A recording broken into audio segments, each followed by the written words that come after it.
Hey, beautiful ladies. Welcome to another Fearless Friday. I am so excited about this topic today, about our time together today, because this one is going to be a good one. We had just a tiny discussion before we hit record about what we're going to talk about, and I got all excited because I'm like, oh, I want to hear more.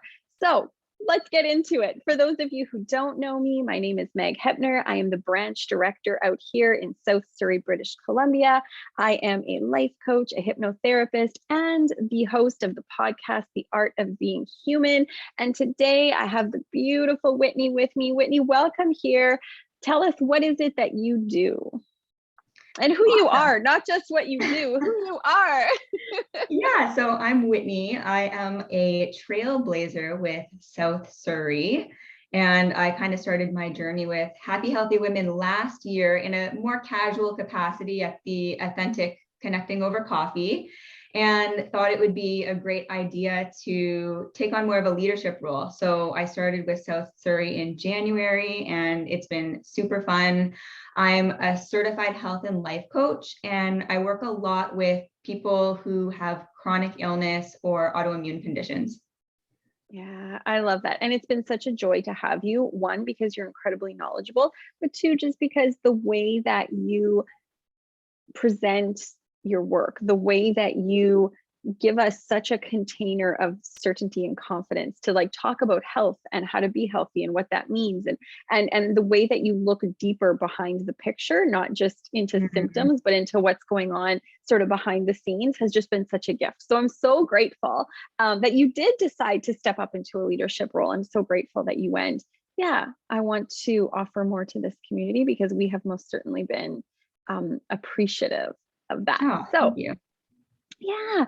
So one of the things we were talking about, like I said, it was a short conversation, but I immediately went, oh, love this, is the idea that we are, and I'll say it like this, and you can correct me if I'm wrong. We are a time obsessed culture, right? We have this idea of there's not enough time, there's no time, I'm so busy, time moves too fast, time moves too slow, whatever, right? We're kind of constantly going, do I have time for that? I don't have time for that, right? Et cetera, et cetera. So we're really obsessed with time.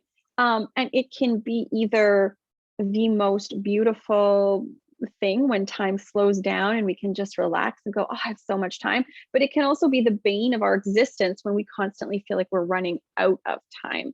And I know that you have a really beautiful kind of opinion on time, and I would love to hear from your perspective. What is your opinion on time, on how we manage it, on how we use it to the best of our ability? Yeah, so I like to think about time in the same way that I think about money.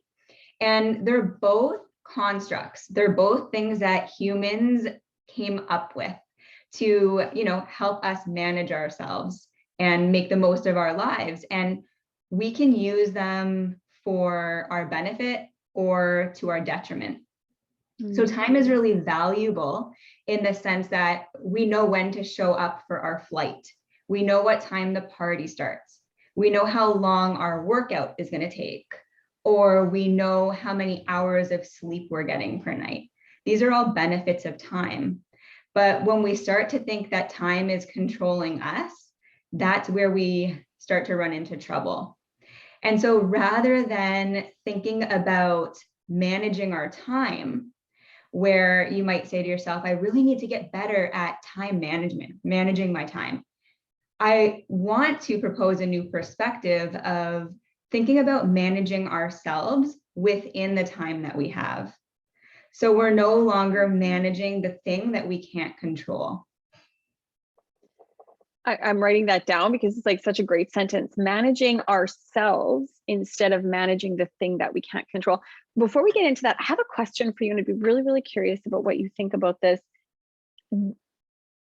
As human beings, for some weird reason, the moment that we construct something like time or money, the moment we kind of get this idea, we go from going, Eureka, wow, amazing. I just, the sun sets and rises, and that means a day has passed. Cool, time. The moment that we all of a sudden get this new idea, we in a flash, we become enslaved to it. Just like money, right? Money is meaningless technically. When it was backed by gold, it wasn't meaningless. But right now, money is kind of, it's a worthless piece of paper that we've given value to. And with time and money, we become enslaved to it so quickly. And I'd be really curious, why do you think that is? That why do we go from eureka, a tool or knowledge, to enslavement literally within the blink of an eye, it feels like? Mm-hmm. Well, I think it's all like circumstantial, because somebody could be bored out of their mind and thinking they have way too much time. And somebody else could be running around like a chicken with their head cut off, thinking they don't have enough time. Mm-hmm. And it all comes down to our thoughts about it. So really changing the way that we think about it. And back to your question of why do we latch on to these things? I believe it's because of programming, because this is just how we've been living for so long. And about new concepts, I'm not sure. Maybe you have an example of like a new concept suddenly coming into your space and now you're obsessing over that. Rather than like something like time or money, I see it with people who maybe start a new diet or a new workout plan, and there's the people who try it for a few days and then quit. They're like, this is not worth it. And there are the people who do become obsessed with it. So what's making them go one way or the other is their thoughts about it, right? It's the person who quits is thinking this isn't worth it and it's too hard and the pain isn't worth the reward. And the person who gets really into it is like, this is great, this is helpful. And so that's really what, wavers you to one side or the other. Yeah, I love that. I think that's so, so true, right? Our thoughts about it and how we've been programmed. And I feel like somewhere along the line, we went from, yeah, we're busy, to we're busy, right? Like with a new weight to it. And I feel sort of like it happened. I don't know. I don't remember, and maybe this is just my life experience, but I don't remember my parents ever complaining about time. My parents just did. We either did it or we didn't do it. Like, it wasn't like, I never heard my parents really talk about like, do we have time for that? Or that takes up too much time, or, whatever. But in my generation, I feel like all of a sudden became time obsessed, where I will hear myself saying to my kids, like, come on, let's go. We don't have a lot of time. We don't have, like, as if I'm programming them to think there's like this precious resource and you have to hustle to use it properly. Otherwise, you're somehow failing. And what's so interesting is I feel like that mindset is creating a huge generation of people who focus on doing, right? Becoming human doers. How am I best using my time? And if I'm just relaxing, I'm not using my time well, and therefore I can't even enjoy my relaxation. Does that sound like a mindset that you hear more often? Or am I crazy? Yeah, well, what's coming up for me is, and I see it in so many different areas of life, especially in parenting, it's like the standards have changed from how it was to when we were growing up to now. I don't think our parents needed us to be in several extracurricular activities. And we didn't need to go to every single thing that we were ever invited to. Like, we would maybe pick one. I know I've gone to like 3 different birthday parties in a day, because you just can't say no. So that's where it all comes back to, again, the way that we think about things and our programming, where if we can just decide that it's okay to pick one of those 3 birthday parties and not make it to the other 2. It's not set in stone. It's not a universal law that you have to show up at everything that you're invited to. But these are the standards and the pressures that we've put on ourselves. And it is so important because as parents, I think we have the power to reverse it in a sense, where things were like perpetuating in that direction so much. And now we see that, our eyes are open to it, and we can actually do something about it. Yeah. And that doesn't mean like start saying no to everything. It's just take a moment to think before you act. Yeah. Yeah, I love that. Thankfully, even if you've gotten yourself into a mindset that's, really time obsessed in an unhealthy way, you can go back and reframe that for yourself so that you can, right, live a more congruent life with what time actually is. But one of the things that just came up for me that I thought, oh, this is something that actually happens in my very house. Um, and it's all about time and health. So my husband, for those of you who've heard me talk about him before, is health obsessed. Like he'll be the guy who will read like these medical journals, and I'm just like, what are you doing? And he's like, oh, this is so interesting about the peptides and the enzymes, and I'm like, that's so not interesting. But he finds it like absolutely fascinating, and it's interesting because anytime he wants to do something that is in relation to his health, he goes, I'll make time. Oh, I will make time for this. Like now he gets up extra early, he's juicing celery and, creating all this stuff. And I'm always like, oh, I have no time for that. I would have no time for that. And he's like, well, you either make time now or you're going to, it's going to catch up with you later when you're not taking care of your health. And so I'm interested, is that something, time management and its connection to taking care of yourself and being healthy? Is that something that comes up often when people come to you and go, I want to get healthy, but I have no time? Oh, yeah, no, I hear it all the time. And it comes down to priorities. And Mm, I've had so many conversations lately about pain points. How strong does a pain point have to be before you're willing to take action? And it's so interesting that I would say the vast majority of humans do wait for that pain point, but yeah, why not act based on internal motivation or your what they often call your why, yeah. your motivating factor? Why does it always have to be such a strong pain point to get us off our butts to make something a priority? Yeah. So when I have consultations with potential clients, this is a lot of what we talk about. Is this a priority for you on a scale of 1 to 10? How badly do you want to get well? If it's not an 8, why is it not an 8? What Yeah. would make it a 10? And if it's not there, then you're not likely to do the work. What is it in That's your life that would fascinating. motivate you to do the work? What thoughts would you have to think about your healing to get yourself to take action? Yeah. You know what? That's such a fascinating, you just made something come up in my brain that I had not thought of before. But my husband and I grew up in very different households. So my household was more dysfunctional than most, let's just say it that way.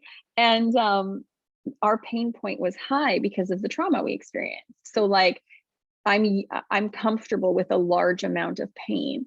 And so it's interesting what you just said, because I'm like, oh, my pain point, like I can take pain. Like pain is, it's fine. It's just something you live with is what I'm going. I'm Yeah. like, no. And my husband, now that I'm thinking about it, like his family is very quick to go, where's the discomfort? Let's eliminate it. Where's the discomfort? Let's eliminate it. And my family grew up going like, this is the discomfort, get used to it. So it's interesting because you just really gave me a little breakthrough there. And that's probably why we think so differently about taking care of ourselves in Mhm. our health and all that kind of stuff. So that's fascinating. Now I know you have sort of a 5-step process when it comes to time.